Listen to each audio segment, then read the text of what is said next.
Did the same thing with the Pip-Boy. Big believer that in whatever you're doing in a game, for us with role-playing, you look at your stats a lot to make something that's repetitive.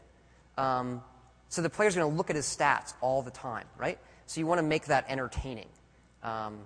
So we knew we had to spend a lot of time on the Pip-Boy. That's close to the final design. And then VATS.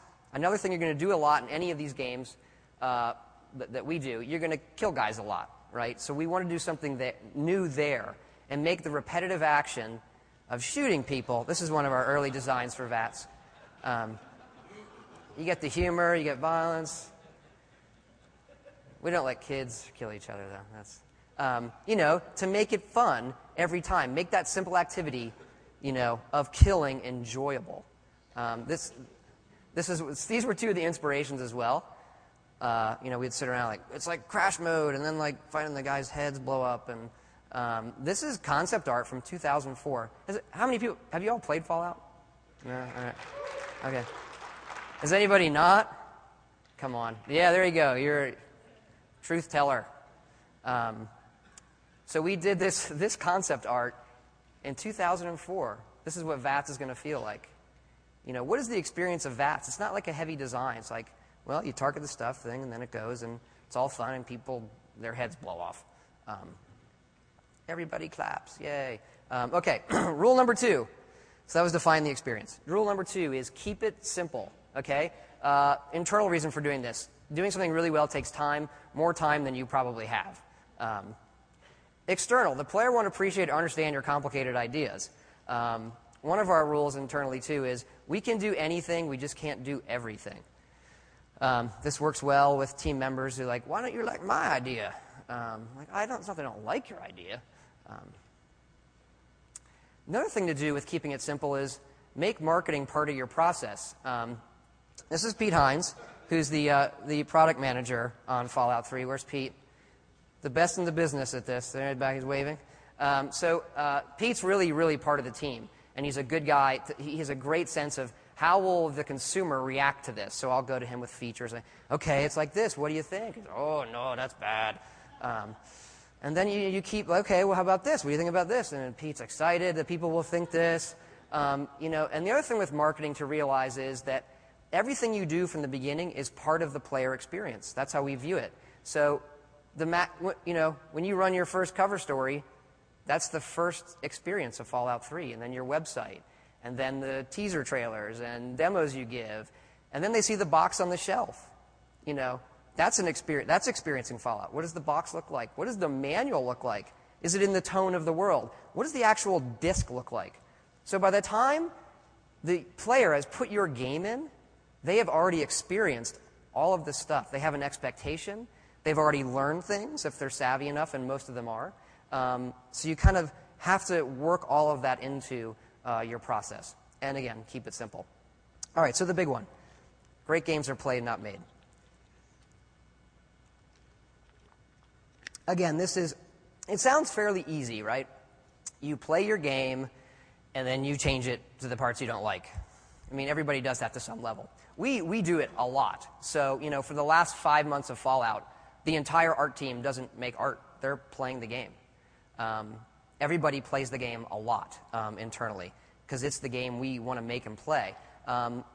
So finding things that are wrong and agreeing on them is the hard part. That you have to look for the signs, okay? And they'll come up, and you want to ignore them because you like your ideas. They get less subtle.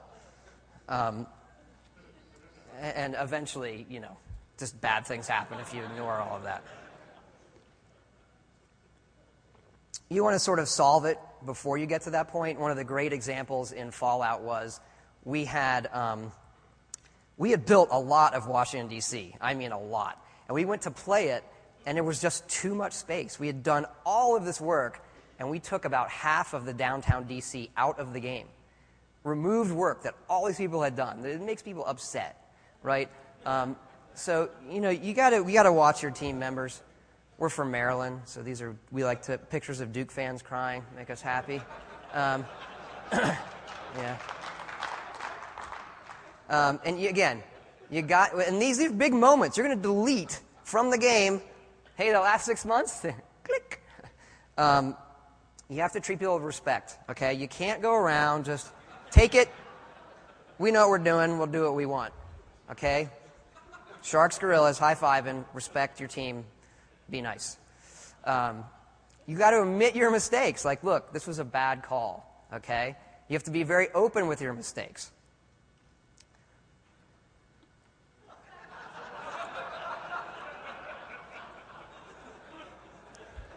I actually think this is my favorite slide. And this is really hard to do, believe it or not, okay? It sounds easy, but when it comes to your stuff, it's hard to do. Now we're going to go through the 4 levels of player experience. Okay, so what are you looking for when you're making these changes? The first level, a player is starting your game. The first thing they're doing is learning it. How do you make that fun? When people play your game, there's this anxiousness when you play, right? So you have these moments when you buy a game. When do you actually start having fun? Okay? You put the game, it's like, well, I don't quite get it yet.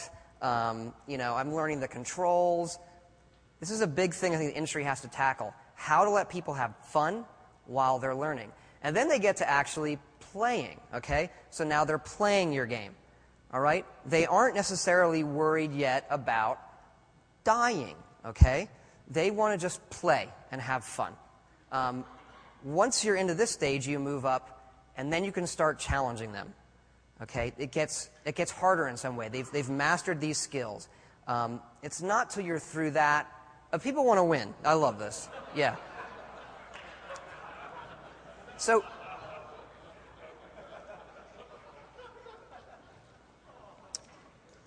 people like to win, right? So even though they're being challenged, one of our rules is that challenge the player, but give him all the tools to win. A lot of players, if you give them stuff, in Fallout, we give you this, nuclear bomb launcher. And these shells for it. People go, cool, they try it once, and then they hold on to the nukes. We know they're going to do this. And then they run into something hard, and they're like, well, I don't want to be a wussy. I'm not going to use my nukes yet. They have a way out. They just don't want to use it yet. They finish the game with this pile of nuclear bombs. But that's a good device to always give the player a way out. He can always win.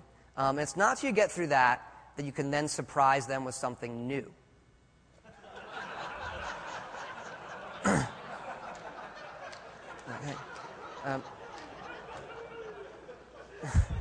I think that's my second favorite one.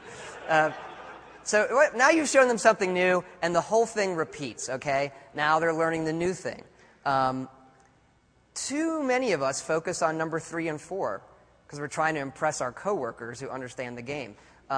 The really good game makers, Nintendo is the best at 1 and 2. Okay, so you can take a cue from them. Games that do this cycle really well. If you look at Half-Life 2, does this cycle really well. Here's a new enemy, here's a new weapon.